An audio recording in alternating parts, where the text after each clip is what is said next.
waliin beeknugaa har'a kaastanii akka wal barruudha hawwiinkoo. Usmeentuu fi haadha keessummaa addaa kana qabadde kan hin dhufee fi duraan dursee kanaaf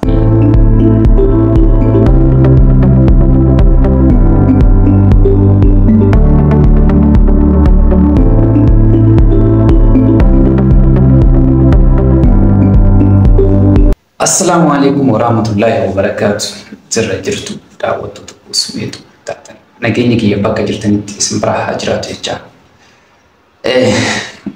Usmeentuu egaa akkuma duraan yaadota garaa garaa siin hojjechaa ture akkuma badeen ture jechuudha. Immoo ni bifa haarawaadhaan ammas keessummaa adda dabalata qabadhee isin dhufee jira. Viidiyoo garaa garaas waraabuudhaafis yaada garaa garaa waraabuudhaafis nama haarawaa qabadhee dhufee jechuudha.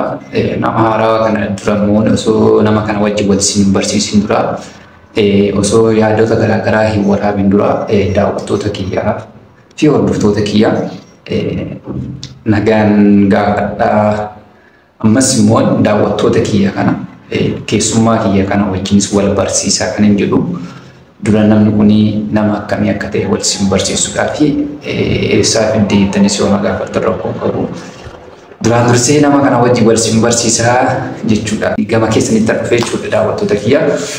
Akkuma beektanii chaanaloota garaa garaa irratti hojjechaa ture akka Meeruu Tuubii fi Usmeentuu kiyya Usmeentuubiidha. Meeruun Tuubii immoo abbaa qaba. Meeruun Tuubii abbaa qaba. Abbaan isaa agaas bahutti abbaan isaa aga ofii mutti abbichi ni hojjeta irratti yaada dandeettii isaatiin gama dandeettii dhimmoota isaatiin of danda'a jechuudha. Kanaaf nama sana wajjin chaanaala Meeruu Tuubii kanas immoo jajjabeessaan isiniin jedha. Meeruu Tuubii subscribe like share godhaanii warri na beektan immoo na jajjabeessaa jechuudha.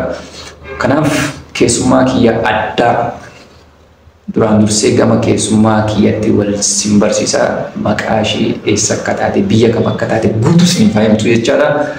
Eessa akka taate maal akka taate biyya kam akka taate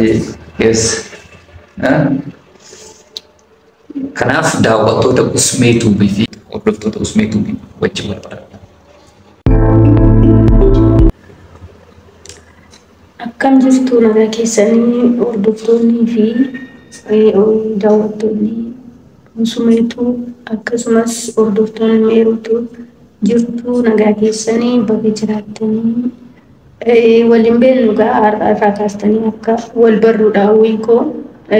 Akkuma inni jedhee anigaa inni kanaaf YouTube's ta'ee social mediaadhaaf nama haaraadha hin beeku. Kaameraa duras takka taa'ee hin beeku. Anaaf kun waan addaati waan haaraadha. Egaa kanaafuu asumaan walaa barruu na baraa isiniin jedha. Anigaa akkuma inni isiniin jedhee maqaan keenya yoo jettanii maqaa kiyyannaa biraas isinitti himuu nan danda'a. Garuu Meeruudhuma jedhaati beekaa. Kan biraamoon isaa maal akka taate maqaan ati babbaan keessii baasee maqaan na biraan isinitti himaa. Meeruudhumaan na beekaa isin jechuu kooti. Dabalatee immoo ati eessaa teessasi jedhu hani intala Oromooti ani Oromiyaatti naladhe. Isa kaan immoo keessa buunee yeroo biraa wajjin haasa'uu hin dandeenya. Har'aa asumarratti waan haasa'ullee beeku waan ta'eef asumarratti nu argamuun jedha. Akkasuma immoo YouTubii Usmeentuu subscribe godhaa fi jajjabeessaa.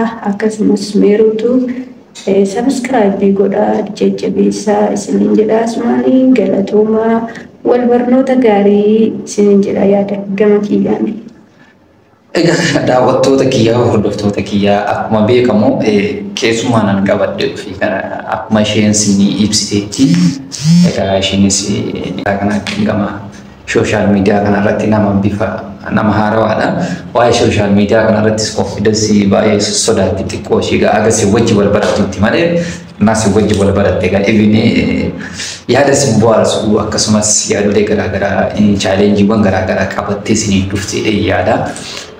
Kanaaf Usmeen tuubii hadda keessummaa addaa kana qabadde kan dhufee fi duraan dursee kanaa fi dura viidiyoo kana waraabuu qaba kan jedhu keessummaa kiyya kana wajjin wal isin barsiisa kan jedhu qabadde dhufee jechuudha. Usmeen tuubii subscribe godhaa. Like godhaa, share. Subscribe, like, share godhaa. Jajjabeessaa. Afaan keenya, artii keenya haa guddisnu, walaa jabeessinu, kaabaaf kibbaan Baabditaan kabaaf kibbaan walaa jajjabeessinu sin jedha biyya keessa biyya alaan walaa jajjabeessinu sin jedha daawwattootaa fi hordoftoota Usmeetuu taatanii Usmeetuu subscribe godhanii haasawaa dheeraallee qabadhee dhufne haasawaa gabaabaadhaan sin qabadhee dhufe jechuudha.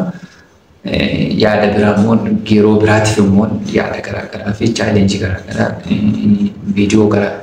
viidiyoo sin qabadhee dhufuudhaaf qophiidha. Akkasaan ganna walitti deemuutti nagaan naaf turaa. Sirriidha nagaan nuuf tura.